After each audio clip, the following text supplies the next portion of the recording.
नमस्कार। अभी कॉन्सेप्ट्स में आप सभी का स्वागत है। आज हम एक लास्ट ईयर का 2025 में जो क्वेश्चन पेपर आया था सीयूईटी एग्जाम में, आज हम उसे सॉल्व करेंगे। और इसे सॉल्व करके हमें पता चलेगा कि किस प्रकार के प्रश्न हमसे पूछे जा सकते हैं। तो चलिए शुरू करते हैं। सबसे पहला प्रश्न आपके सामने है। श्याम अपने पिताजी की मदद नहीं करता है, यह किस प्रकार का वाक्य है?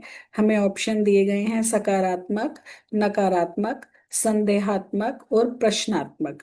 तो इसको पढ़कर हमें पता चलता है कि इसका सही उत्तर है ऑप्शन नंबर बी, नकारात्मक। नकारात्मक इसका सही उत्तर क्यों है? क्योंकि जब भी हमें वाक्य में नहीं या मत या ना जैसे शब्द दिखाई देते हैं जो नेगेटिव मीनिंग देते हैं, उन्हें हम नकारात्मक वाक्यों में अंतर्गत समझते हैं। जब जिन वाक्यों के अंत में प्रश्नवाचक चिन्ह आपको दिखाई देता है वे प्रश्नात्मक प्रकार के वाक्य होते हैं। जिन वाक्यों को पढ़कर संदेह की स्थिति का पता चलता है, मतलब हम श्योर नहीं होते कि शायद पिताजी घर आ गए होंगे, इस प्रकार के वाक्य संदेहात्मक होते हैं। और सकारात्मक वाक्यों में ना, नहीं, मत या प्रश्न या संदेह जैसे डाउट जैसे बिल्कुल भी शब्द, जैसे शायद, इस प्रकार के शब्द नहीं दिखाई देते। तो यहाँ पर हमें नहीं शब्द दिखाई दे रहा है, इसीलिए यह नकारात्मक प्रकार का वाक्य है। सही उत्तर ऑप्शन नंबर 2, नकारात्मक। आगे बढ़ेंगे प्रश्न नंबर 2 के लिए। प्रश्न नंबर 2 है, नाम, स्थान, विचार, भाव के द्योतक शब्द को क्या कहते हैं? यानी ऐसे शब्द जो स्थान, विचार, भाव या किसी नाम के बारे में बताते हो। तो ये बिल्कुल बहुत ही आसान प्रश्न है। ये संज्ञा की परिभाषा बताई गई है। संज्ञा किसे कहते हैं? संज्ञा किसी व्यक्ति, वस्तु, स्थान, विचार या भाव के नाम को संज्ञा कहते हैं। तो इसका करेक्ट आंसर होगा ऑप्शन नंबर 1, संज्ञा। जब आपने क्लासेस ली होंगी तो उसमें आपको सर्वनाम, विशेषण और क्रिया विशेषण जैसे जो टर्म्स हैं उनके भी आपको परिभाषाएं वगैरह वहां पर अच्छे से बताई गई हैं। आगे बढ़ेंगे प्रश्न नंबर 3 के लिए। निम्नलिखित विकल्पों में से सही वाक्य का चयन करें। हमें यहाँ पर देखना है कि कौन सा वाक्य सही है। किस वाक्य में सही शब्दों का प्रयोग, सही शब्दावली का प्रयोग, सही व्याकरण का प्रयोग किया गया है। पहला, दूसरा, तीसरा, चौथा, हम सभी ऑप्शंस को पढ़ेंगे और फिर अंत में डिसाइड करेंगे। मैं गाने की कसरत कर रहा हूँ। तो यहाँ पर कसरत शब्द मुझे ठीक नहीं लग रहा, क्योंकि गाना गाने की कसरत नहीं करते। कसरत का अर्थ होता है व्यायाम। मैं गाने के कसरत कर रहा हूँ, ये भी नहीं ठीक। मैं गाने का अभ्यास कर रहा हूँ, ये सही है। मैं गाने की अभ्यास कर रहा हूँ, यहाँ पर किया, तो ये गलत है। तो यहाँ पर मैं गाने का अभ्यास, अभ्यास यानी प्रैक्टिस, प्रैक्टिस यानी जिसे आप सिंगिंग में बोलते हैं रियाज। तो मैं गाने का अभ्यास कर रहा हूँ इज करेक्ट आंसर। तीसरे प्रश्न का तीसरा उत्तर बिल्कुल सही जवाब है। आगे बढ़ेंगे प्रश्न नंबर 4। निम्नलिखित विकल्पों में से अशुद्ध ध्यान से पढ़ेंगे, अशुद्ध वाक्य का चयन कीजिए। यानी कि 3 जो हैं वो यहाँ पर शुद्ध हैं और एक ही अशुद्ध है। सबने राय दी, सबों ने राय दी, सभी ने राय दी, सभी लोगों ने राय दी। तो यहाँ पर जो एक शब्द मुझे दिखाई दे रहा है सबों, ये हिंदी के व्याकरण के हिसाब से गलत शब्द है। इसीलिए अशुद्ध वाक्य यानी जो शुद्ध नहीं है, जो गलत है, वो है ऑप्शन नंबर 2। ये व्याकरण की दृष्टि से गलत वाक्य है। तो हमें तो ढूंढना ही अशुद्ध वाक्य है। तो हमारे लिए सही उत्तर होगा ऑप्शन नंबर 2। प्रश्न नंबर 4 का option number 2 is correct answer.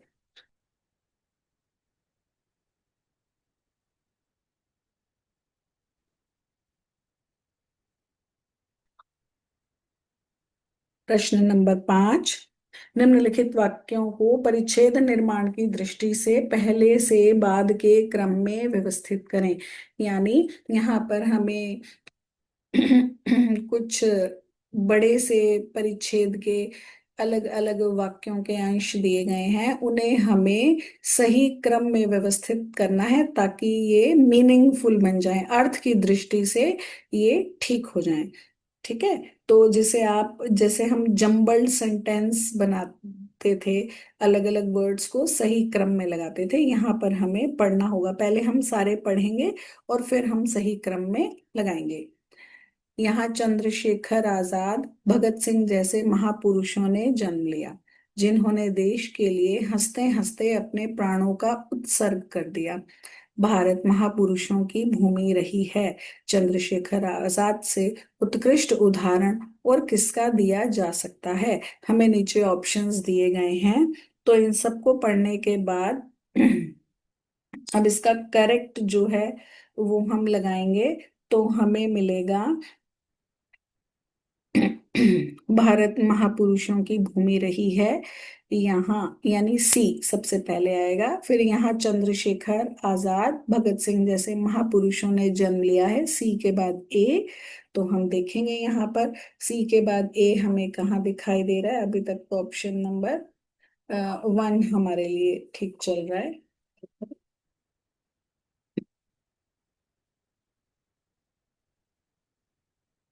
Sorry, हम नेक्स्ट क्वेश्चन में।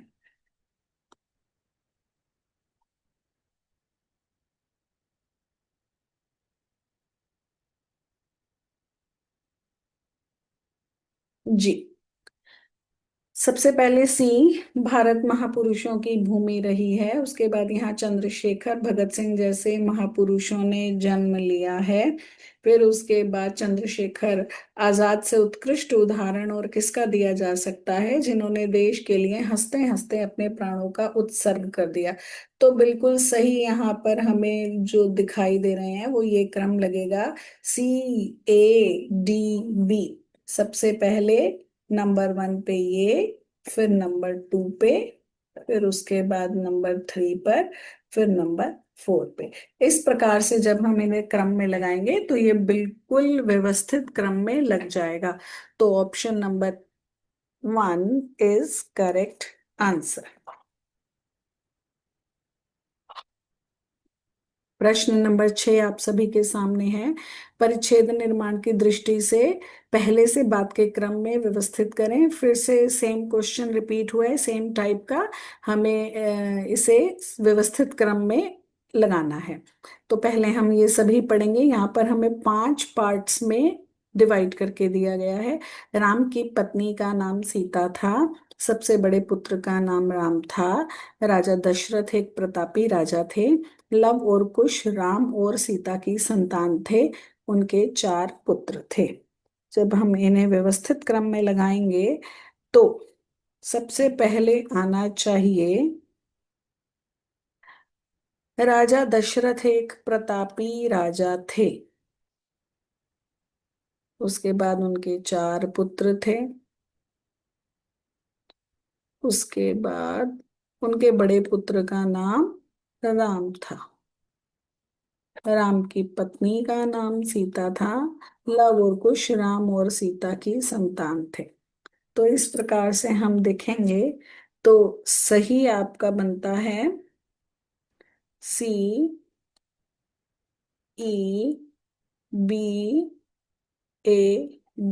ये सीक्वेंस हमारा सही बनता है। अब देखें कहाँ पे, ये रहा CEBAD। Option number 3 is correct answer. प्रश्न नंबर 6 के लिए ऑप्शन नंबर 3। आगे बढ़ेंगे। प्रश्न नंबर 7, नीचे दिए गए विकल्पों में से शुद्ध वाक्य का चयन करें। अब पिछली बार हमें प्रश्न आया था अशुद्ध वाक्य ढूंढिए, यानी 3 सही थे और एक गलत था। इस बार हमें शुद्ध वाक्य का चयन करना है, यानी केवल और केवल एक ही शुद्ध है, बाकी अशुद्ध हैं। पहला है न्यायालय ने उसको निर्दोषी ठहराया। दूसरा है न्यायालय ने उसको निर्दोष ठहराया।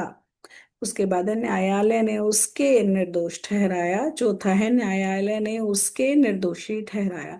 तो पढ़ने के बाद हमें पता चल रहा है बिल्कुल clearly, very easy question, seventh का ऑप्शन नंबर टू, न्यायालय ने उसको निर्दोष ठहराया इज करेक्ट आंसर। प्रश्न नंबर 7 के लिए option number two correct answer. आगे बढ़ेंगे। निम्नलिखित वाक्यों में से व्याकरणिक दृष्टि से, यानी व्याकरण की दृष्टि से शुद्ध वाक्य, यानी तीन अशुद्ध हैं व्याकरण की दृष्टि से, यानी कुछ नियम यहाँ पर नियमों की अवहेलना की गई है, उन्हें हमें फाइंड आउट करना है। तो लेट स्टार्ट। मेरा नाम श्री रमेश जी है। कौन ऐसे बताता है अपने नाम के आगे श्री और जी लगा रहे हैं? रॉन्ग। मेरा नाम रमेश जी है, अब यहाँ पे आगे तो नहीं लगाया पर पीछे सम्मान सूचक शब्द का प्रयोग किया गया है। हम स्वयं अपने लिए कभी भी सम्मान सूचक शब्दों का प्रयोग नहीं करते हैं, तो ये भी गलत है। मेरा नाम श्री रमेश है, अब यहाँ पर आगे सम्मान सूचक शब्द का प्रयोग कर दिया है। मेरा नाम रमेश है। प्रश्न नंबर 8 के लिए ऑप्शन नंबर 4, मेरा नाम रमेश है इज अ करेक्ट आंसर।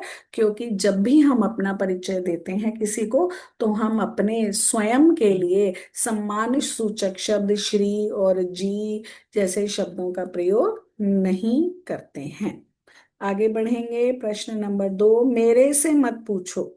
इस वाक्य में रेखांकित की जगह शुद्ध प्रयोग होगा, यानी जो रेखांकित शब्द है वो ये कह रहे हैं यहाँ पर इसके स्थान पर सही शब्द क्या होगा जिसे प्रयोग करना चाहिए। इट मीन्स मेरे से जो यूज किया गया है वो इनकरेक्ट है, वो गलत है।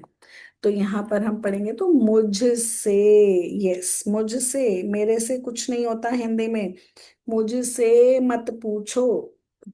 इस प्रकार ये वाक्य सही हो गया है। प्रश्न नंबर 9 के लिए option number 1 is correct answer. प्रश्न नंबर 10, मुझे भारी प्यास लगी है। रेखांकित शब्द में की जगह पर शुद्ध शब्द का प्रयोग कीजिए। प्यास कभी भारी नहीं होती। मुझे भारी प्यास लगी है, भारी कभी भी नहीं होता। मुझे बहुत प्यास लगी है, सही लग रहा है। तेजी से प्यास लगी है, गलत है। गंभीर प्यास लगी है, गलत है। गहरी प्यास लगी है इज ऑल्सो गलत।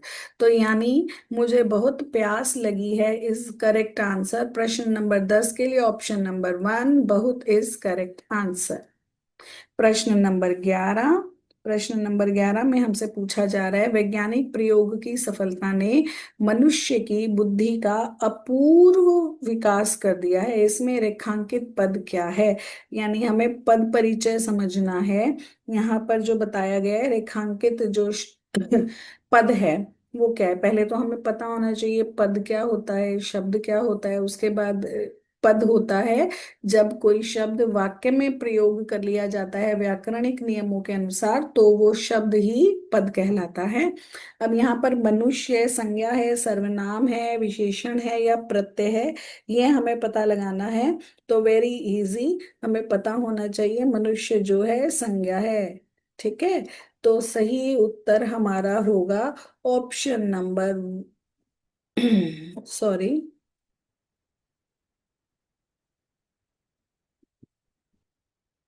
ऑप्शन नंबर 1 संज्ञा इज करेक्ट आंसर।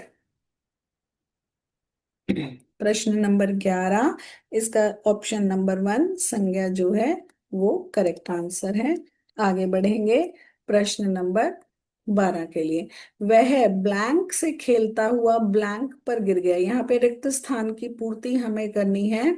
तो ध्यान रखेंगे जब भी ऐसे एक से ज्यादा रिक्त स्थान आ जाते हैं तो वहां पर इस बात का स्पेशल ध्यान रखें कि हमें जो पहला वाला खाली स्थान है यहाँ पर वो पहले नंबर पर बिल्कुल फिट आना चाहिए, और दूसरे नंबर के खाली स्थान के लिए हमें दूसरे वाला शब्द जो है वो बिल्कुल फिट होना चाहिए।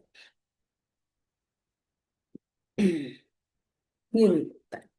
तो अब देखेंगे वह, अब हम सारे टर्न बाय टर्न लगाकर देखेंगे।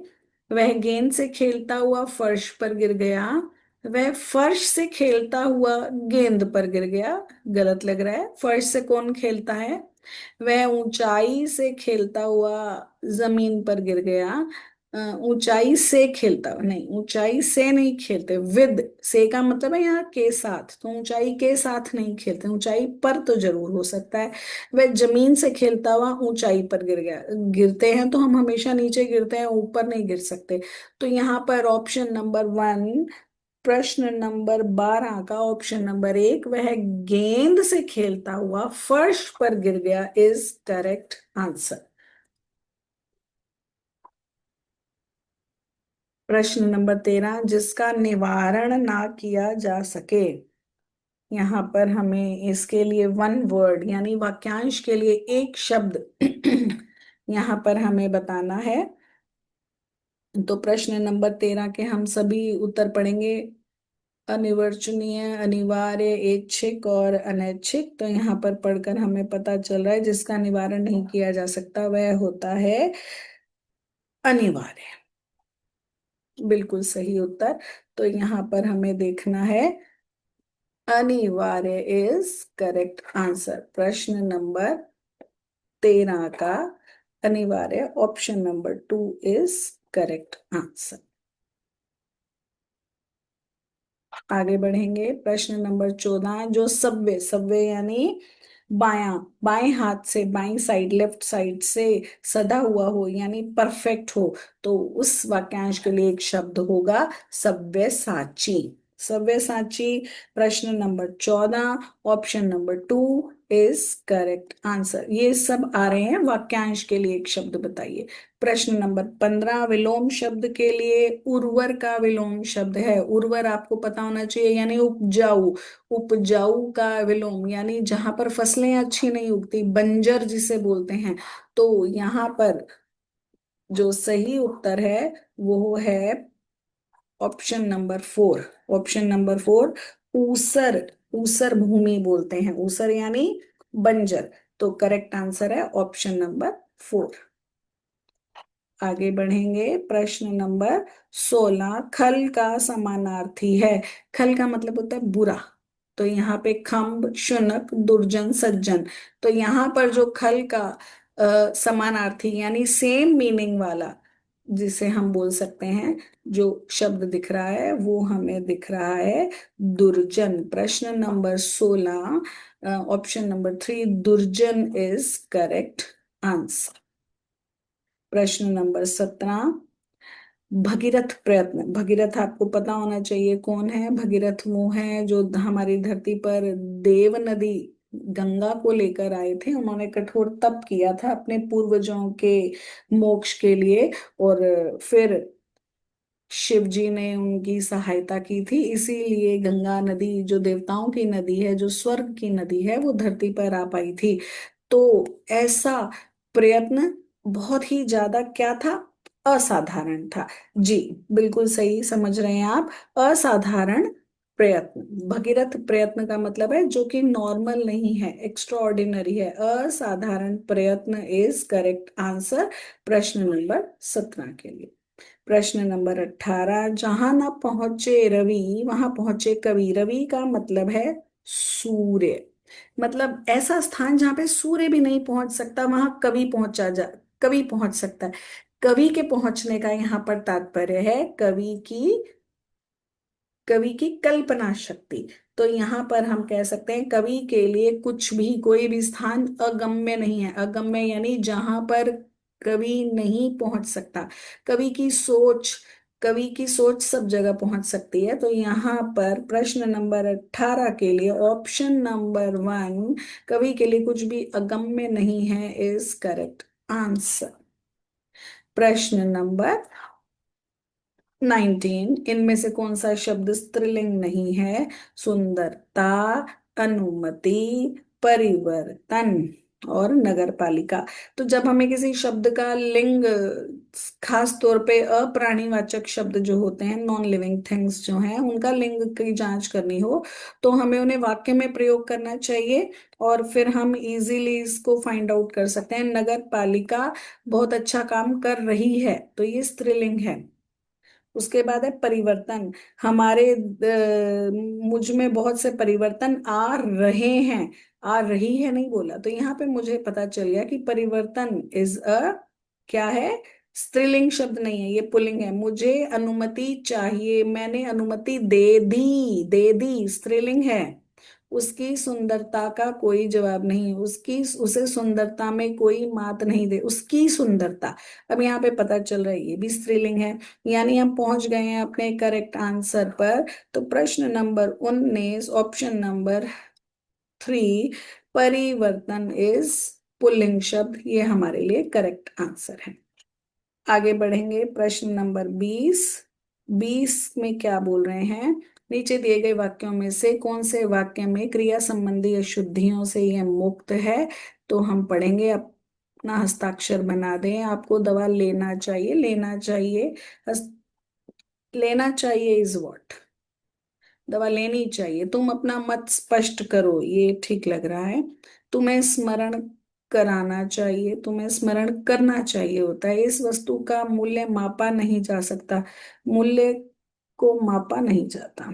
तो यहाँ पर हमें क्रिया से संबंधी अगर हम देखेंगे, यानी at the end of the sentence जब हम फोकस करेंगे, तो हमें पता चलेगा ऑप्शन नंबर सी, तुम अपना मत स्पष्ट करो। यहाँ पे एंड में देखना है, यहाँ पर तो हमें पता चलेगा option number C is correct answer, क्योंकि क्रिया हमेशा वाक्य के अंत में होती है, हिंदी सेंटेंस स्ट्रक्चर के अकॉर्डिंग। प्रश्न नंबर 21 में हम आ गए हैं।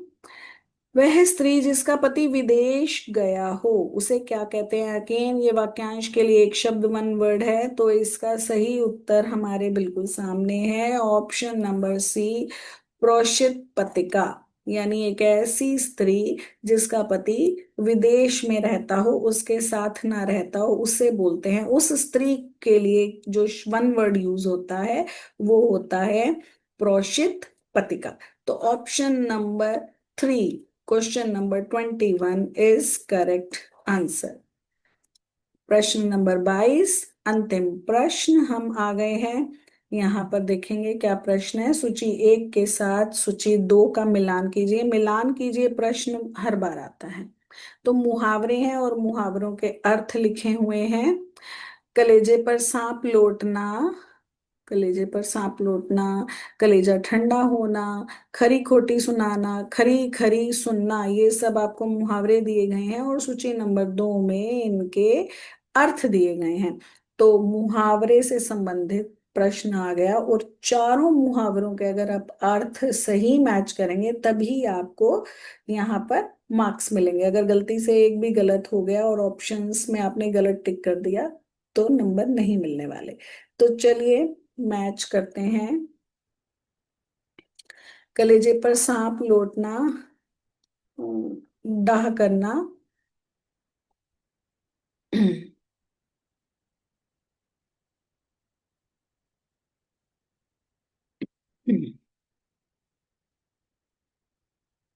जी, कलेजे पर सांप लौटना, ये हो जाएगा दाह करना। फिर उसके बाद हो जाएगा कलेजा ठंडा होना, यानी संतोष हो जाना। फिर उसके बाद हो जाएगा खरी खोटी सुनाना, यानी भला बुरा कहना। खरी खरी सुनना, यानी खरी खरी यानी कटु सत्य कहना। तो यहाँ पे हमारा जो ऑप्शन आ गए हैं वो ए के साथ 3 आ गया है, बी के साथ 4 आ गया है, सी के साथ सी के साथ 2 आ गया है, और डी के साथ 1 आ गया है। तो ये हमारे कॉम्बिनेशन बन गए हैं। यहाँ हमें ये रहा, ये बहुत ही सतर्कता के साथ इस प्रश्न को करेंगे। A3 B4 C2 D1, yes, प्रश्न number 22 option number 3 is correct answer. इसी के साथ आपका जो ये लास्ट ईयर का क्वेश्चन पेपर है सीयूईटी का 2025 का, उसे हमने यहाँ सॉल्व किया है। और इसी तरह आप हमारे चैनल से जुड़े रहिए। Thank you so much. मिलेंगे नेक्स्ट वीडियो के साथ, तब तक के लिए नमस्ते।